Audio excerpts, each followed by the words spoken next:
If CapCut is showing a graphics card error, don't worry, because in this video I'm going to walk you through the quickest fixes step by step.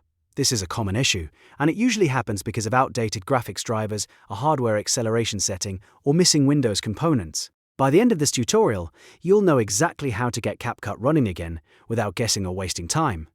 And if this video helps, make sure to hit like, subscribe, and turn on notifications for more easy software fixes just like this. Alright, let's get into it. The first thing you should do is update your graphics drivers.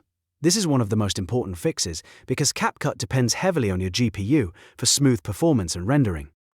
If you use NVIDIA, open GeForce Experience, or the NVIDIA app, then go to the Drivers tab and check for the latest update.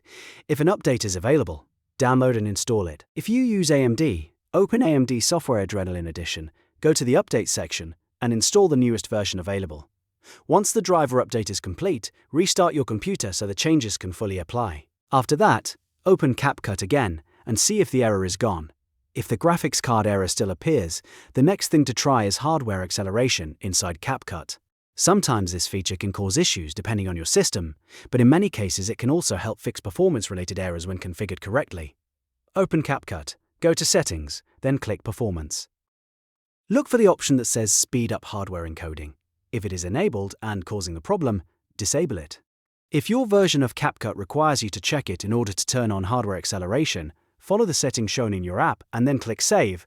After that, close CapCut completely and restart it before testing again.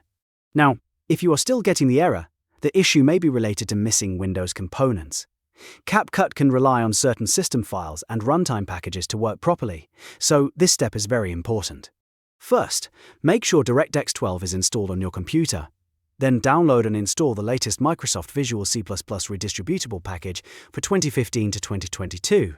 These files help support many apps and games, including editing software like CapCut. Once the installation finishes, restart your computer again so Windows can register everything correctly. After doing all three steps, open CapCut one more time and try the same project that was giving you the error. In most cases, one of these fixes will solve the issue. If it still doesn't work, the problem may be caused by an older system issue, a corrupted CapCut installation, or a deeper compatibility problem with your graphics card and driver version. But for most users, updating drivers, adjusting hardware acceleration, and installing the correct Windows components is enough to fix the CapCut graphics card error fast. If this tutorial helped you out, please give it a like, subscribe for more step-by-step tech fixes, and leave a comment if you want help with another CapCut problem. Thanks for watching, and I'll see you in the next one.